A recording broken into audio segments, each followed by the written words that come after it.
यम द्वितीया का ये पावन पर्व और हम सबका सौभाग्य है कि आज कौशाम्बी जनपद के इस प्रभासगिरी है जो सामने देख रहे हैं, प्रभासगिरी प्रभोसा का पहाड़ जिसे हम कहते हैं, आज उसके नीचे ये गंगा, ये जमुना जी का जो प्रवाह देख रहे हैं, जमुना जी प्रवाहित हो रही हैं।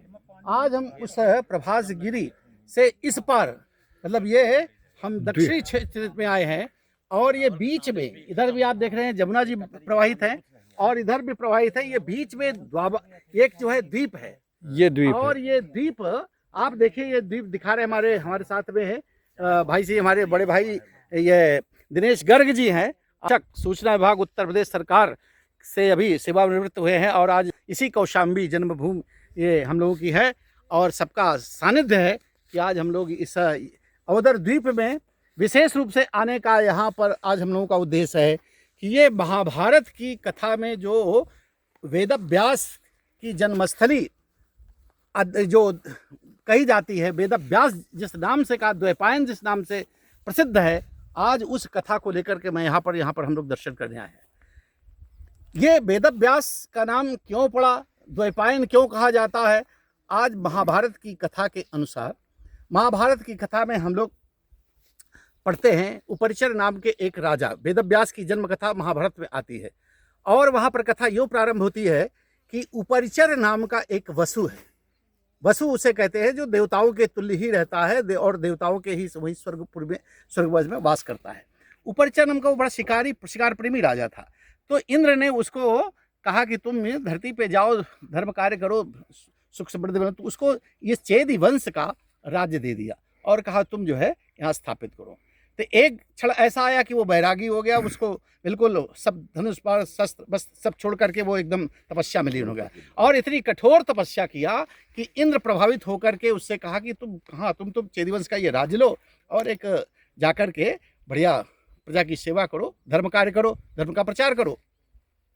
और इसके लिए उन्होंने एक गगनचारी उपरिचर का जो भावार्थ है वो यही शब्दार्थ है, ऊपर विचरण करने वाला।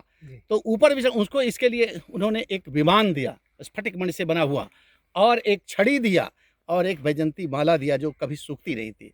तो इस तरह से उनको दे करके कहा कि तुम इसको जो है अपने पास हमेशा रखो। उपरिचर जो है वो उस गगन से यही इसी क्षेत्र में, ये पूरा चेदिवंश का मतलब ये जो आजकल बुंदेलखंड का जो अपना क्षेत्र है, ये सब चेदिवंश में उस समय आया करता था और ये वत्स देश की राजधानी कौशाम्बी हुआ करती थी। तो उपरिचर यहाँ पर जो है ये भ्रमण कर रहा था और भ्रमण करते करते आप सामने जो प्रभोसा पहाड़ देख रहे हैं, ये दो हिस्से में बटा हुआ है, दो हिस्से में है। तो यहाँ पर एक अभी हम लोग आ रहे थे, सुक्तिमती नदी दिखाई पड़ी।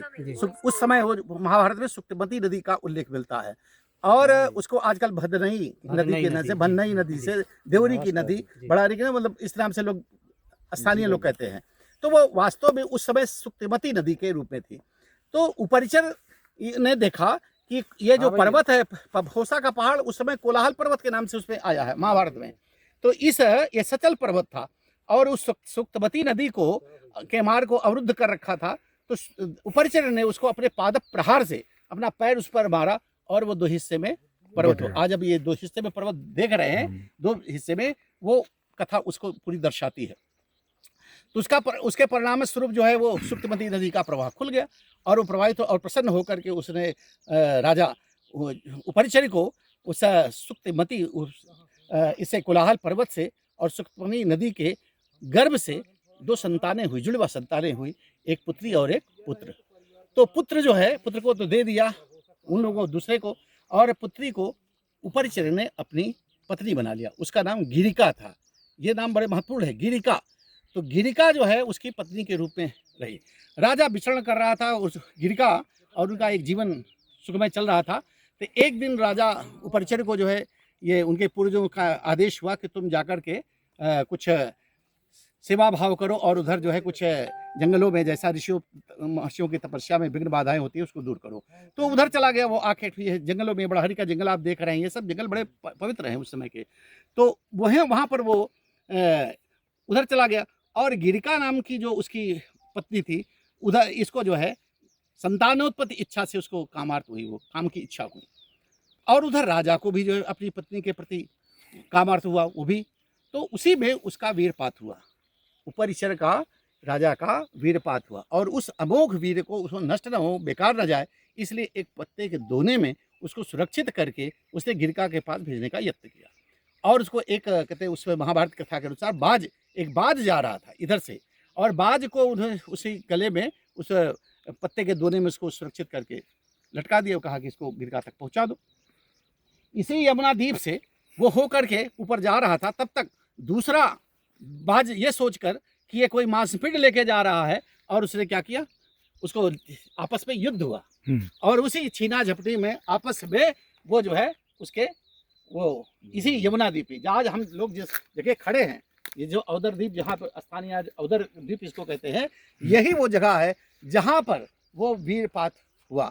और इस अवधर द्वीप में उस समय अद्रिका नाम की एक अप्सरा, जो ब्रह्मा जी के शाप से इस अद्रिका द्वीप में वास कर रही थी, और उसने उस वीर को निगल लिया, उसको पान कर लिया, और उस पान करने से वो गर्भस्थ हो गई।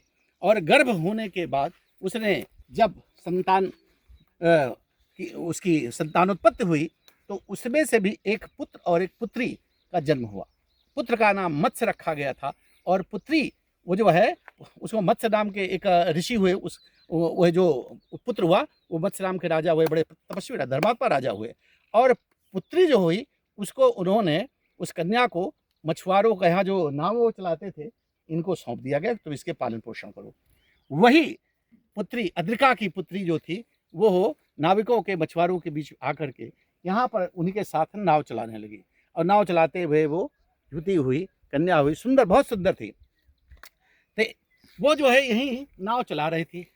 एक दिन पाराशर ऋषि, चूंकि ये ऋषियों और तपस्वियों की असली थी, इधर ऋषि महर्षि चारों तरफ इधर से तपस्याएं करते थे, ये पर्वतों की गुफाओं में तपस्याएं करते थे। तो वो जो है यहाँ पर पाराशर ऋषि जी एक दिन उधर से घूमते घूमते आ गए, और उनकी दृष्टि उस कन्या पर पड़ी, कितनी सुंदरी रूपवती कन्या है, यहाँ कैसे हो गई। तो पाराशर ऋषि उस पर प्रभावित हुए, आकर्षित हुए, और उनसे उन्होंने प्रणय याचना किया, प्रणय निवेदन किया।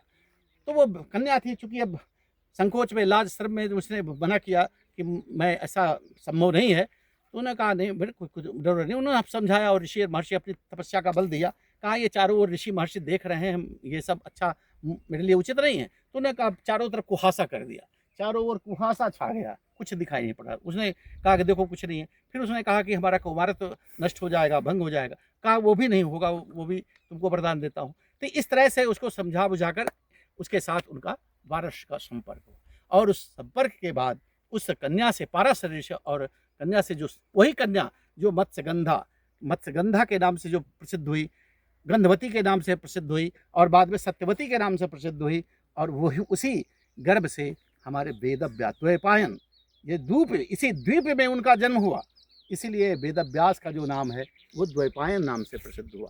द्वैपायन वेदव्यास को इसीलिए कहा जाता है।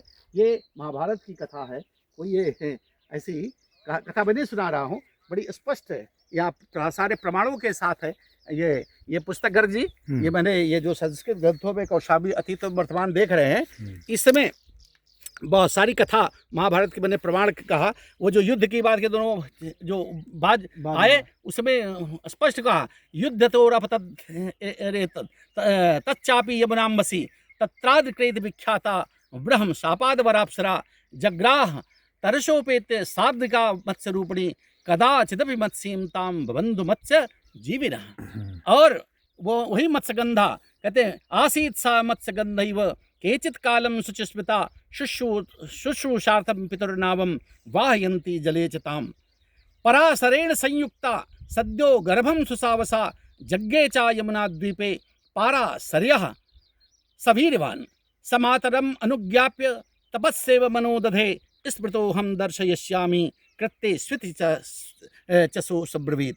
एवं द्वैपायनो जग्गे सत्यवत्यां पराशरात् नस्तो द्वीपे सयद बालस तस्मात् द्वैपायनः स्मृतः। यही द्वैपायन, यही द्वीप अद्रिका जो अप्सरा थी, उसके नाम पर अपभ्रंश आज हम अवधर इसको गर्जी कहते हैं। और आज हम देखिए, ये जिस स्थल पर आप देखिए सबरी के बहर हैं, ये झड़बेली जिसको हम आपकी भाषा में, यहाँ की भाषा में हम लोग झड़बेली बोलते हैं, यही सबरी के बेल हैं। आप देखिए कितना प्यारा, इसको नजदीक से देखिए, ये छोटा सा पौधा लेकिन इसमें बेल है। अभी जब पकेगी तो आप देखिएगा कितना ये जंगल पूरा है, ये पूरा सबरी, ये पूरा अवधर द्वीप ही सबरी के बेल, सबरी के बेल से पूरा आच्छादित है, पूरा अवधर द्वीप। तो आज हम लोगों का सौभाग्य है बहुत कि ये इस हम लोगों की इच्छा थी कि सामने आप देखिए वो पर्वत है प्रभासगिरी, जिस पर ऊपर चढ़ के पादप, और एक बहुत महत्वपूर्ण बात तो छोड़ गया कि यही ऊपर चढ़ के 5 संतान हुए, और 5 संतानों में से उसने आदेश दिया कि तुम अपने अपने नाम से नगर स्थापित करो। इन्हीं का एक पुत्र कुशाम्ब हुआ, जिसे मणिवाहन भी कहा गया महाभारत में, और उस कुशाम्ब ने अपने कौशाम्बी इस नगर की स्थापना किया। एक कुशाम्ब वो है, वाल्मीकि रामायण में भी कुशाम्ब मिलता है, वहाँ भी उल्लेख मिलता है कुशाम्बस्तु महातेजा कौशाम्बी मकरोत्पुरी, और महाभारत में भी ये कुशाम्ब उसी उपरचर का पुत्र दिखाया गया है। तो इस तरह से हमारी कौशाम्बी बहुत पौराणिक है, और कौशाम्बी उसमें वत्सदेश की राजधानी थी, स्वर्गपुरी की तुलना में बनी हुई सोने और चांदी से बनी हुई पुती हुई नगरी थी। इस तरह का ये क्षेत्र पौराणिक, आज हम लोग अपनी जन्मभूमि, हम लोगों की जन्मभूमि है, वेद व्यास की जन्मभूमि के साथ साथ अपनी जन्मभूमि मानते हुए हम लोग कृतार्थ हैं। आज उस महापुरुष को, ऋषि को प्रणाम करते हैं। आज यम द्वितीया के दिन हम सब जो लोग यहाँ पर आए हुए हैं इस अवधर द्वीप पर, सामने प्रभासगिरी है, इन सबको हम लोग भूरिशः प्रणाम निवेदित करते हैं, और ये हमारी कौशाम्बी इसी तरह से प्रतिष्ठित आगे भी हो जाए, यही हम लोगों की शुभकामना है। प्रणाम, बहुत बहुत धन्यवाद।